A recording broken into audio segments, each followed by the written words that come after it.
I was standing there holding a small white gift box, wrapped it myself. Inside, a silver locket with her mother's photo, the only piece of jewelry I'd saved since my wife passed. The ballroom sparkled. Marble floors, imported orchids, string quartet playing something expensive. I took a slow breath. Then I saw her, my daughter, Jessica. She walked towards me in her $9.800 wedding dress and said, "Dad, I love you, but you're not on the guest list. You should go." I didn't say a word, just looked at her. Looked at the man next to her, Ethan, in his tailored tux. He didn't even meet my eyes. And then I turned, walked past the orchids, past the champagne I paid for, past the guests who now whispered like I was a ghost. No shouting, no drama, just a quiet exit. And a quiet phone call to my bank. "Yes, this is Brandon Miller, account ending in 8,942. Cancel every wedding transaction immediately." I gave her everything. 25 years of sacrifice, sleepless nights, unpaid vacations. And today, she erased me. So I erased her wedding. This isn't revenge. This is accounting. And when the flowers disappeared, the music stopped, and dinner was never served. That's when they finally looked for me, but I was already gone. I'm not the kind of man people notice in a crowd. Work boots, calloused hands, flannel shirts that outlived 2 presidents. I've lived in Denver, Colorado my whole life. Started a roofing business when I was 21. Built homes, fixed storms, stayed quiet. But my proudest job was being her dad. When Jessica was born, her mom, Elise, was everything to us. Warm, brilliant, always humming Billie Holiday in the kitchen. She died when Jess was 3. Car crash, late December. No goodbye. The night I sat on our porch swing, holding a snow globe she loved. And I made a promise. I'll raise her right for both of us. From that moment on, it was just me and Jessica. She had tea parties. I drank imaginary tea. She scraped her knee. I cleaned every cut with shaky hands. I took jobs I didn't want, skipped vacations I couldn't afford, turned down dating, because I didn't want to bring anyone in who wouldn't love her first. People said, "You'll spoil her." Maybe I did, but I never regretted a second. She was my reason, my heartbeat, my second chance at doing something right in this world. I didn't raise her to owe me. I raised her because love doesn't keep score. Or so I thought. It was a Thursday. Snow had just started falling over Denver. Jess was 3. She had this red coat with bunny ears on the hood. She loved to twirl in it. Elise was on her way to pick up cupcakes for Jessica's preschool party. She never made it back. A drunk driver ran a red light. One second I had a family, the next just a daughter. At the hospital, they handed me Elise's wedding ring in a Ziploc bag. I held it like it might still be warm. That night, Jessica asked where Mommy went. I told her Mommy had to help the stars shine brighter. She cried herself to sleep in my arms. So did I. I sat on the porch. Snow piling on my shoulders like bricks of silence, holding that little pink snow globe Elise used to shake when she was nervous. And I made a promise. One I said out loud through tears and breath so cold it stung. "Jess, you'll never feel like you have less. I'll be your mom, your dad, everything in between." From then on, I cooked burnt pancakes every Sunday. I braided hair I didn't understand. I clapped at school plays with greasy hands and a full heart. And every time she smiled, I believed I was doing okay. But love like that, the kind that burns quietly, it leaves scars no one can see. And over time, some people forget what it cost to be loved that deeply. Raising Jessica wasn't just a role, it became my blueprint for every day. I woke up before sunrise, hammer in hand by 6 a.m. Snow, heat, rain, it didn't matter. The job had to get done. Because diapers aren't free, neither are school books. Birthday cakes or prom dresses. Every dollar I made was a brick in her future. I remember skipping lunch for a week just to buy her the pink ballet shoes she circled in a catalog. She wore them once, but that smile, worth it. When she turned 13, I sold my motorcycle. She never knew. Used the money to pay for her braces. The first time she smiled without covering her mouth, I swear it lit up the whole kitchen. I kept every drawing, every world's best dad mug, every voicemail she left when she forgot her lunch. And when she got accepted to NYU, I sat in the truck alone, read the acceptance letter 10 times just to make sure it was real. Then I cried like a child, because she'd made it. We'd made it. I didn't have savings, no retirement plan, but I had Jessica, and that was enough. So when she asked for help paying tuition, I didn't hesitate. Just said, "Of course, kiddo, let me figure it out." I worked nights, weekends, took roofing jobs 2 towns over. I built futures for strangers, so she could build hers. And I never once kept score, not until the day she decided I wasn't worthy of an invitation. People talk about sacrifices like it's some grand, noble thing, but most sacrifices are quiet. No applause, no medals, just trade-offs. I was 32 when I almost bought my first house. 2 bedrooms, little backyard. Had a big oak tree out front with a swing already tied. The night before closing, Jessica needed emergency dental surgery, so I walked away from the down payment. Wrote a check to the clinic instead. Never told her, never needed to. At 40, I had a shot at retirement planning. A union rep offered me a long-term pension gig steady safe, but it meant moving. Far from her school, her dance recitals. I said no. Again, she never asked, and I never blamed her. And love, yeah, I dated once or twice, but no woman wants to compete with a daughter who owns your whole heart. One of them even said, "You're a good man, Brandon, but you already belong to someone."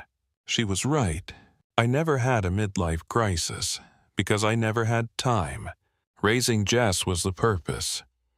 And when you live for someone, you don't notice what you're missing. But sometimes, when the house went too quiet when I poured 1 cup of coffee instead of 2, I felt it. The weight of everything I gave up, and yet I never resented it, until the day I realized she never saw any of it as love, just expectations. I remember the day she got accepted into NYU. She screamed across the living room, jumped into my arms, her acceptance letter flapping like a victory flag. I cried, again, of course. I told her, "We'll make it work, whatever it takes," and we did. I picked up weekend jobs, poured concrete until my back begged me to stop, skimped on meals. I skipped dentist visits for 3 years, but Jessica, she thrived, started dressing sharper, talking faster, using words like pedigree and networking. Words I never had use for on a roof. I didn't mind the change. I was proud. But then came her 21st birthday. She wanted a car. Not just any car. A BMW used, but still. I emptied my emergency fund, sold off my old generator, wrapped the keys in a little red box and drove it across the country to her.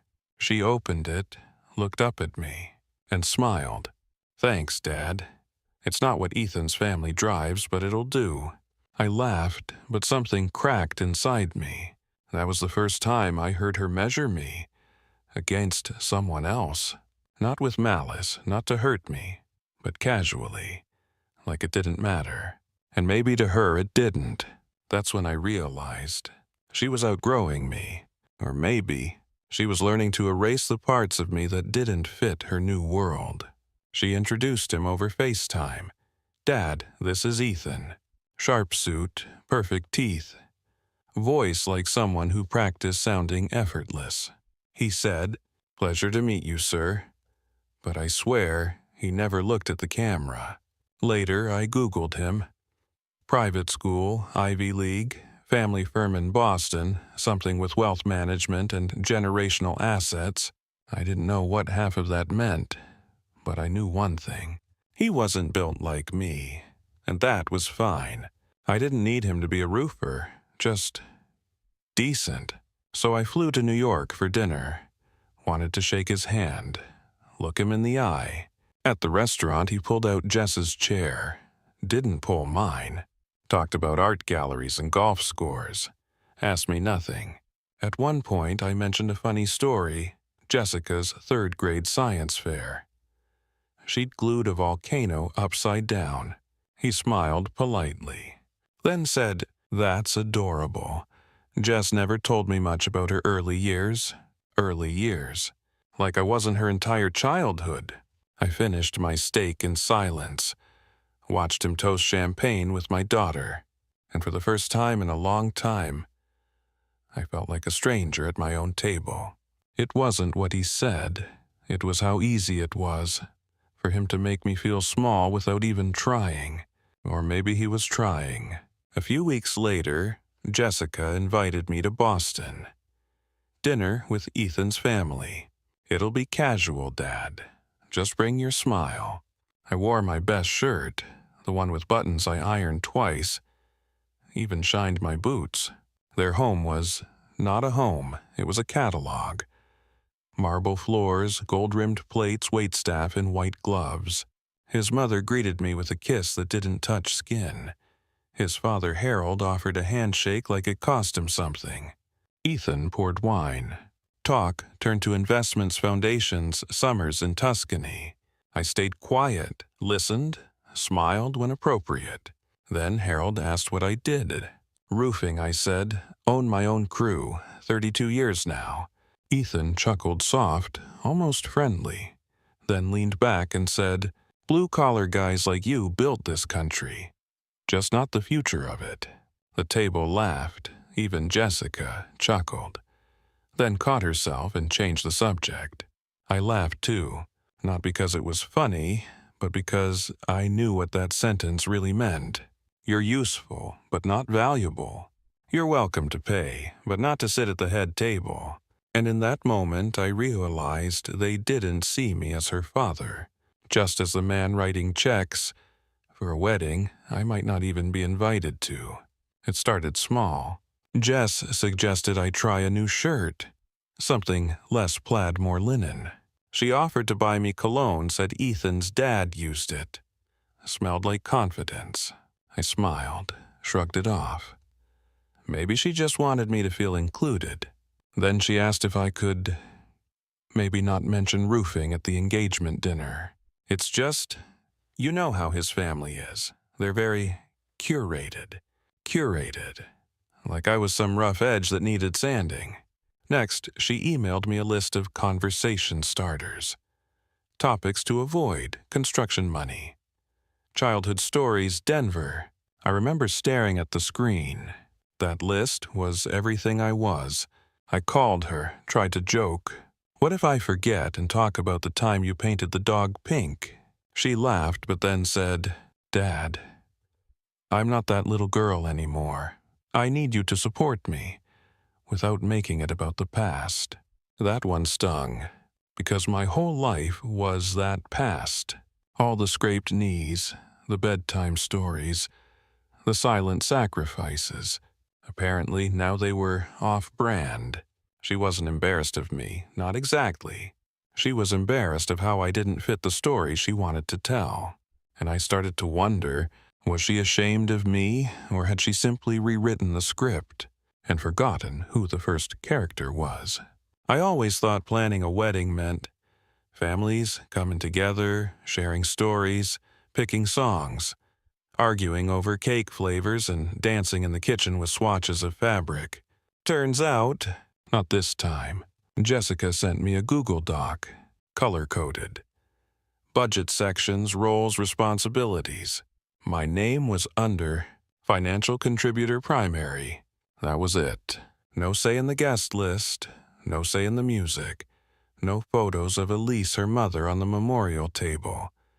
That one broke me more than I expected. I asked about it. We're going for a clean aesthetic, Dad. Too many emotional anchors might feel heavy. Elise, too heavy. I built our whole life around carrying her memory. But I didn't fight, didn't argue, just wrote another check. Every vendor went through Jessica or her wedding planner. If I asked a question, I got a smile. And a redirect. We've got it covered, Mr. Miller. Mr. Miller? Like I was a client, not her father. I used to dream about walking her down the aisle. Now, I wasn't sure if I'd even be on the schedule. They made me part of the wedding. Just not part of them. The wedding was 6 weeks away. I checked my inbox one morning between roofing estimates and hardware store receipts. There it was. Subject line: Miller family, final RSVP and seating chart confirmation. Not from Jessica, not even CC'd by her. I opened it. Everything was polished, fonts that looked expensive, language that sounded like a press release. We are thrilled to welcome you to Jessica and Ethan's celebration of love. We are thrilled. I wasn't sure who we were anymore, because I hadn't heard Jess's voice in over 2 weeks. Inside the email, a link to RSVP. My meal choice: chicken or sea bass. A note that gifts are not expected as your contributions have already been deeply appreciated. Deeply appreciated. No handwritten note, no call. No, hey Dad, I can't wait to see you. Just a hyperlink. It felt like buying a ticket to a show I helped produce, but wasn't invited backstage. I replied yes, selected chicken, closed the laptop, sat at the kitchen table. Same one Jess did her homework on. Same table where I taught her how to tie shoelaces. Where she spilled chocolate milk and cried when she broke her science fair volcano. Now, she couldn't even type my name herself. 3 days before the wedding, I sent Jessica a message. Simple. Hey, sweetheart, just checking in. Want to know what time you'd like me there?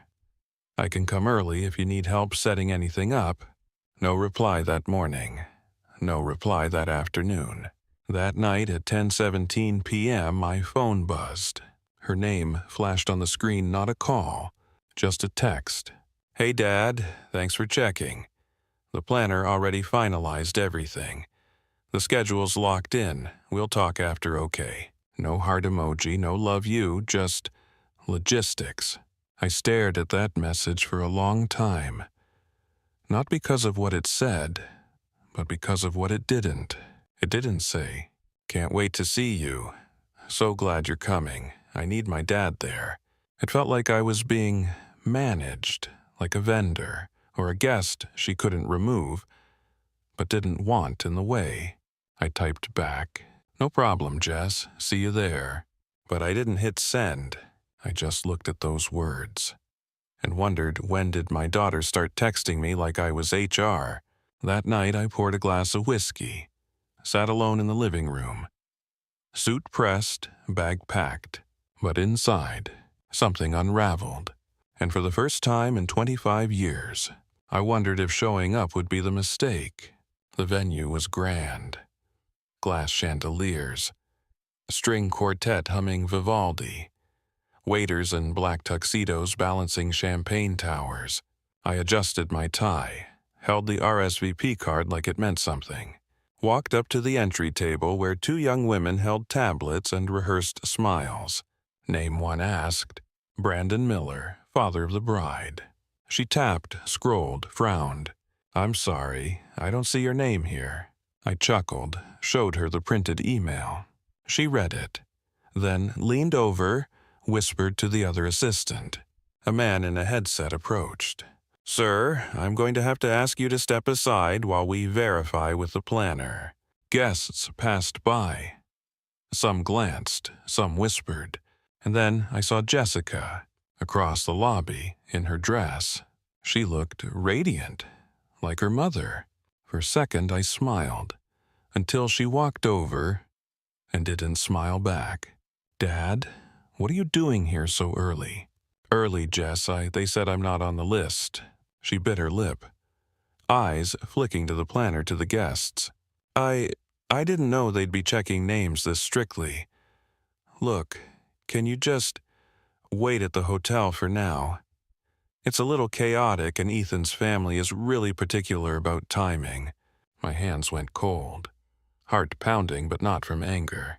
From something worse, humiliation. You want me to leave? She didn't answer. Just turned to fix her veil. I didn't argue. Didn't raise my voice. Didn't beg for a seat at my own daughter's wedding. I just nodded, turned around, and walked out. Past the champagne, past the music, past the people who didn't even know my name. Back at the hotel, I sat on the edge of the bed. Tie loosened. Hands shaking just enough to spill a little bourbon. I stared at the folder in my suitcase. All the receipts, wire transfers, checks signed without hesitation. Over $47,000. Venue, catering, flowers, dress. The BMW rehearsal gift Ethan's parents bragged about, I paid for that too. I opened my laptop. Wrote one line. Attached is a detailed invoice of every wedding-related expense covered by Brandon Miller. I printed it, put it in a cream envelope, no name on the front. Just delivered to Jessica Miller Bride's suite. Tipped the hotel concierge $20 to make sure it reached her. Told him, no rush, just sometime before she walks down the aisle. Then I turned off my phone.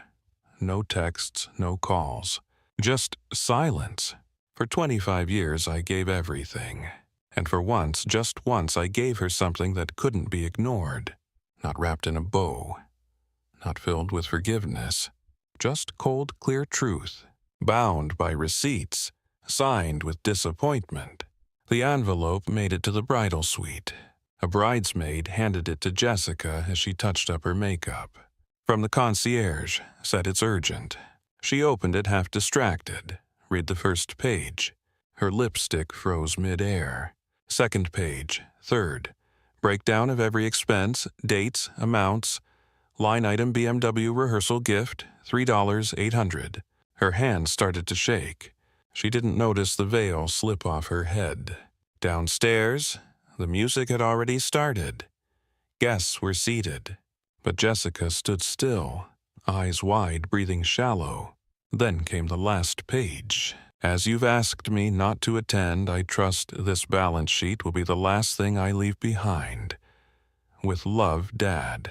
She dropped the papers, sprinted downstairs heels in hand, burst into the ceremony room. Stop the music, where's my dad? Gasps. Ethan turned, confused. Harold, his father, rushed over. Jessica, what is going on? She held up the invoice, hands trembling. Did you know he paid for all of it? All of this, the flowers, the food, Harold's face turned pale. He looked at Ethan. Ethan stammered. I thought it was you guys. Your planner said. My planner. You never asked. You never cared. Jessica broke. Mascara running, dress wrinkled. She sank to the ground, and in front of 200 guests, the illusion shattered. It was midnight. Rain tapping the hotel window. The tux jacket folded on a chair. Whiskey glass half full. TV on volume low, some late-night movie no one finishes. A knock. Soft, hesitant. I opened the door. Jessica. Mascara streaked, dress soaked, veil gone, just her. The little girl I remembered. She looked up at me, eyes red. Dad. I'm sorry. I didn't know. I got lost in it all. In them, in their world. I said nothing. She handed me the envelope, the one I sent.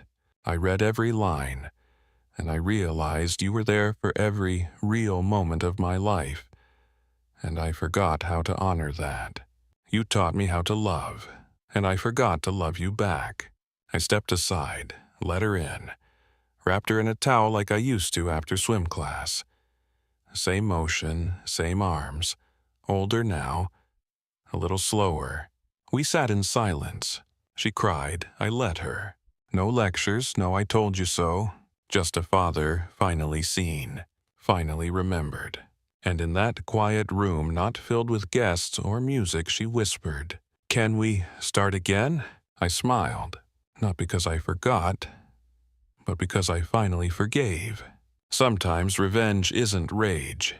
It's letting someone feel the weight of what they lost without ever raising your voice. Sometimes, the people who give us everything are the ones we take most for granted. Brandon never shouted, never slammed a door.